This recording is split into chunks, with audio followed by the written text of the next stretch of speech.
Cancer is just something that we all have to recognize, acknowledge, cope with, live with, struggle with, rage upon, crush, and even thrive with. This show is more than knowing and fighting or beating cancer. It's more than just relaying science, hope, and technology.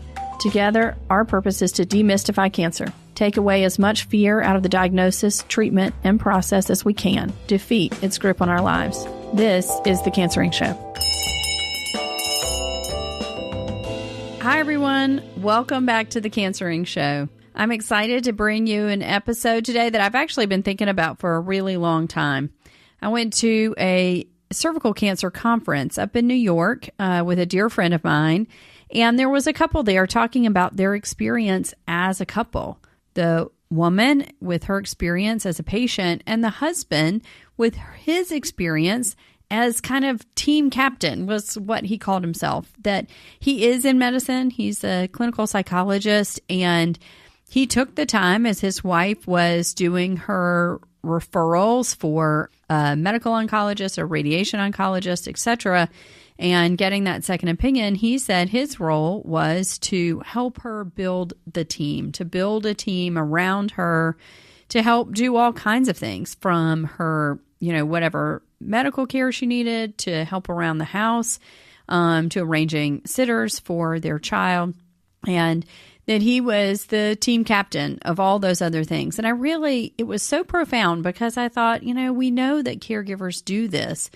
And we've talked a lot on the podcast about other people that might be helpful to you in your cancering journey, but we've never really talked about who those team members might be. And if you don't feel like you have a big team, or there's something missing from your care that you'd really like more attention paid to, sometimes it's not your doctor or your nurse maybe who's able to provide that for you.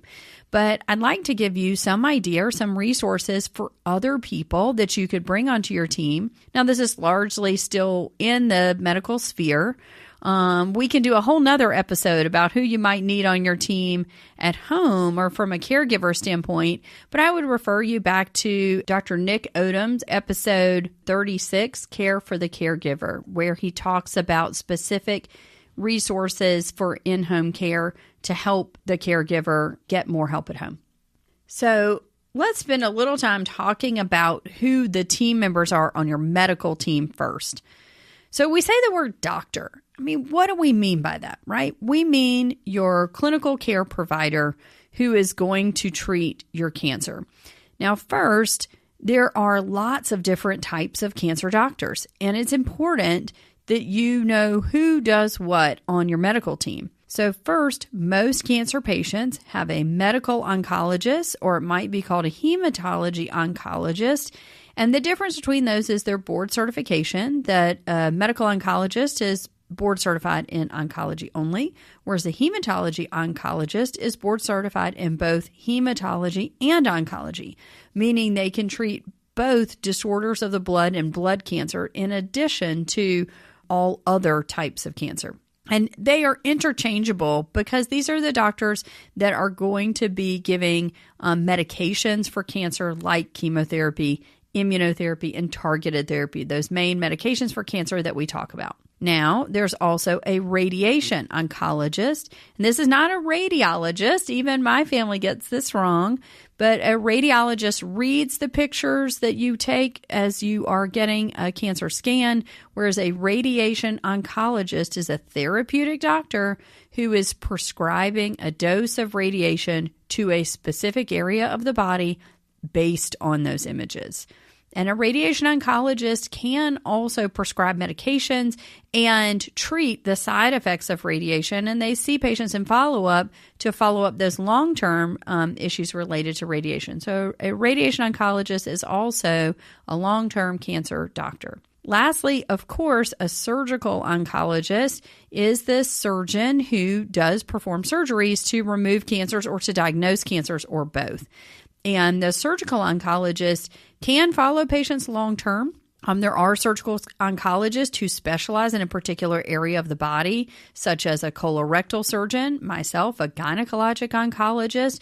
There are surgeons who specialize only in thyroid or only in hepatobiliary.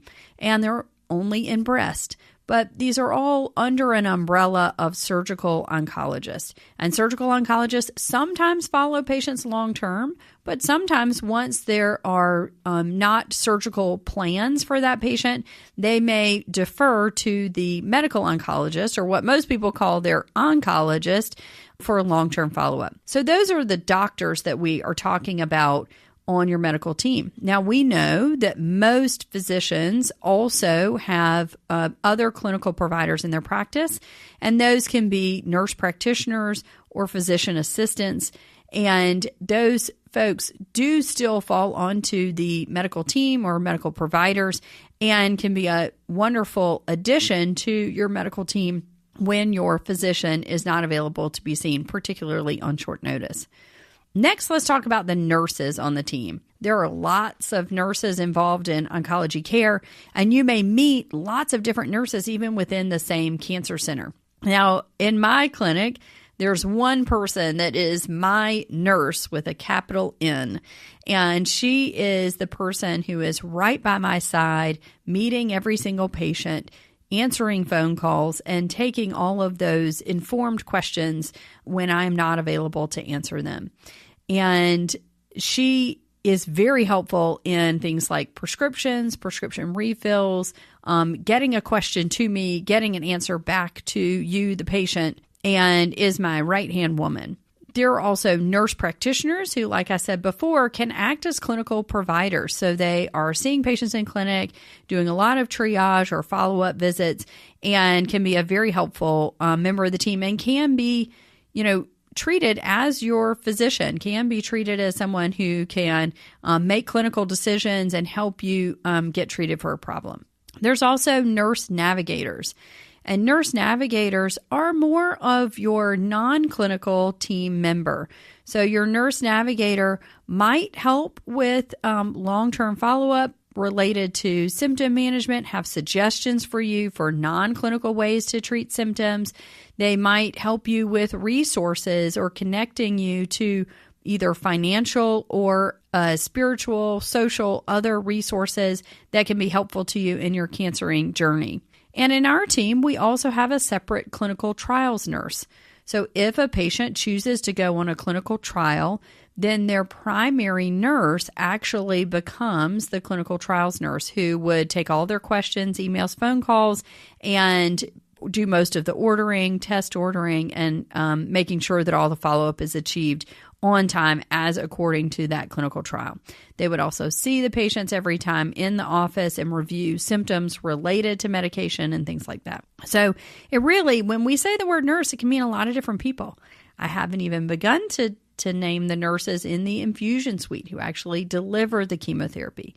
Now, those nurses might change from week to week because there's not one particular nurse assigned to a particular patient. But the ones that I mentioned almost always are going to stay the same for the duration of your cancer treatment, unless, of course, they change jobs. Let's move on to some of the non-clinical team members within a cancer center. So in other cancer centers, you might have a navigator who is not a nurse. That doesn't change much about the navigator role, but really it means that they are focused on your non-clinical needs, making sure you have transportation, or that you got your follow-up scheduled, or that they can help you to overcome any financial barriers or other barriers that might prevent you from getting the appropriate treatment or the appropriate follow-up. There are lots of other patient support services at a cancer center, and we want to make sure you know what those are so that you know to ask for them.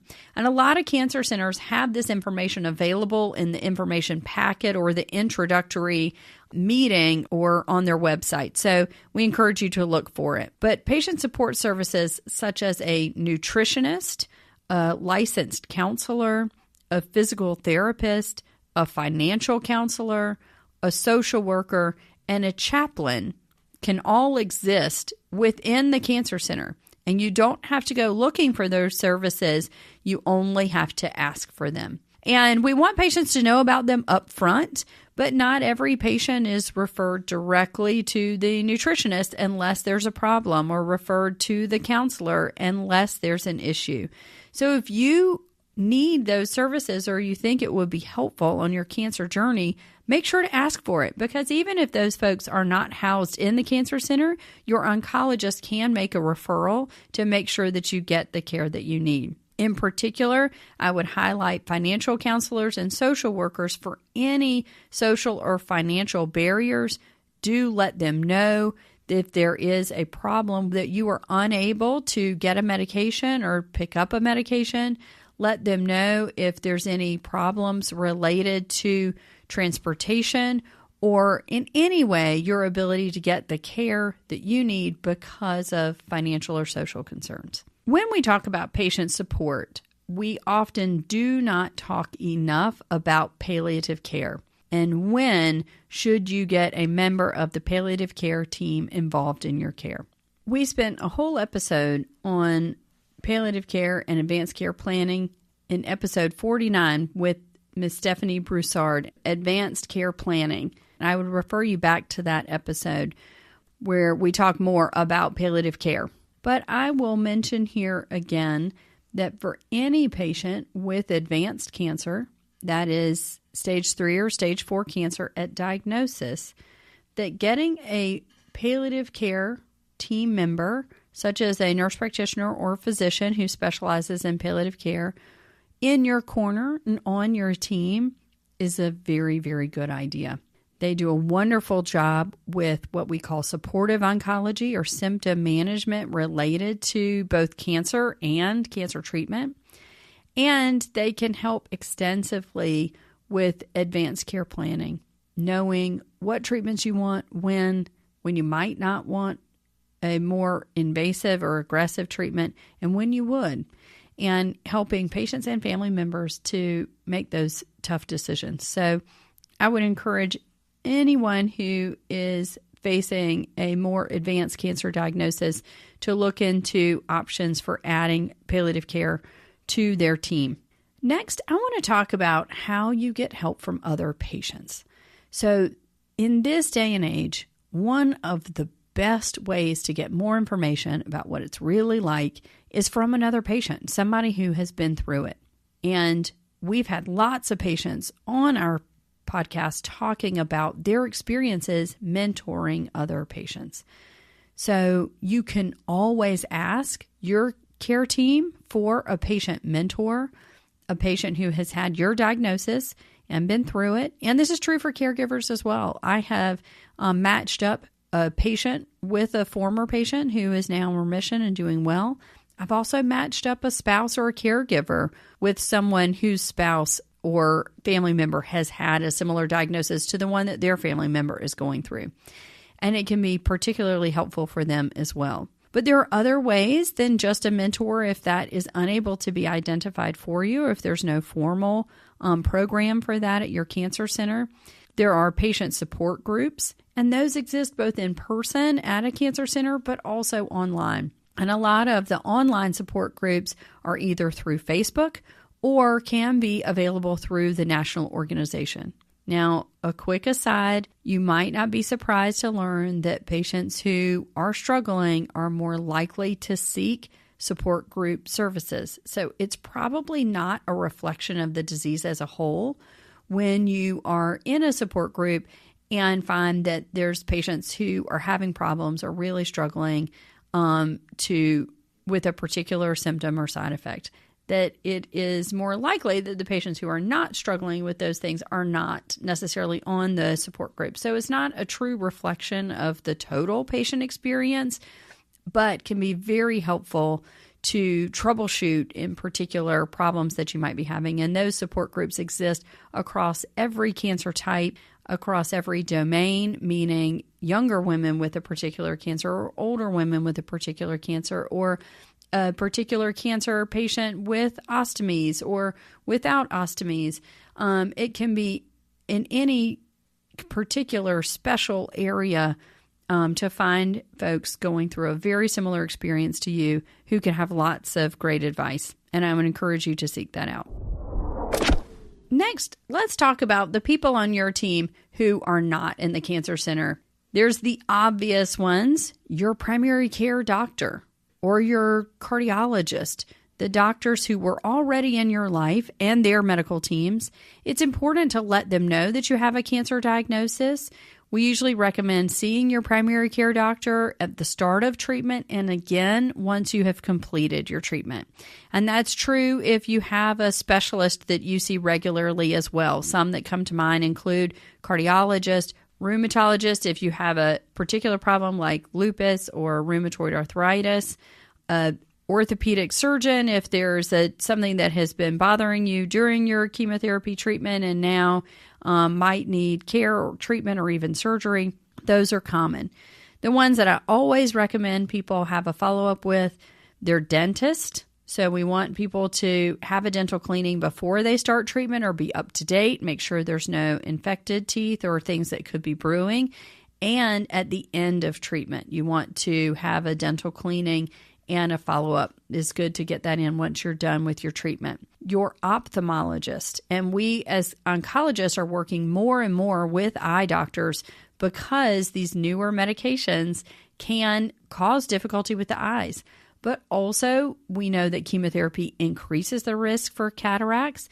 It can cause changes to your prescription. And so we encourage people to get back into the ophthalmologist at the end of treatment to make sure that there are no new problems or changes to the prescription that might need to be made. Last but not least, the ENT doctor. So you don't necessarily need a visit to the ENT doctor or to the audiologist before your treatment if you're not having any issues. But we know that hearing loss can sometimes be a problem related to specific chemotherapy agents. And if you do have one of those agents that you know that's one of the risks, it might be worth seeing someone about any possible hearing loss at the end of your treatment and make sure there's no problems there.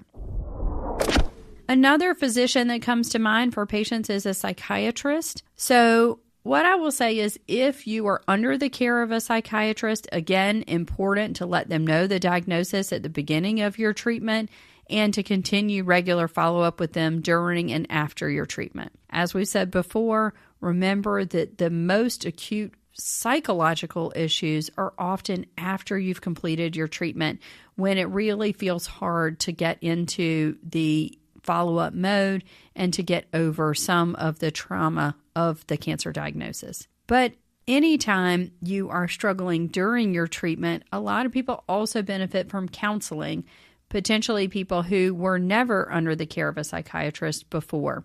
So you don't always need a psychiatrist, but a lot of people find benefit from a psychologist, and a psychologist or counselor is a good place to start, and they can make a recommendation to you if they feel like you also might benefit from medications that would treat, for example, anxiety or depression. And lastly, when we talk about a team, a lot of what comes to mind for people are all those alternative therapies.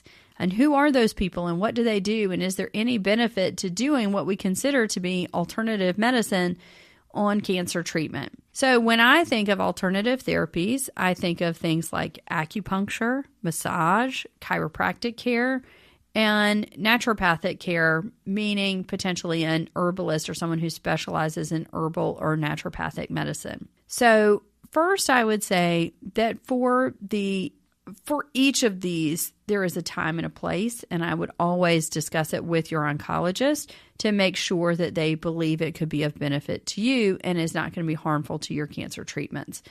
But acupuncture and massage are very well tolerated by cancer patients and often can assist with many of the side effects related to cancer treatment. There is no known evidence that these treatments alone can be a treatment for cancer, so I would caution you if there is an alternative provider who is suggesting that these things can be a treatment for cancer.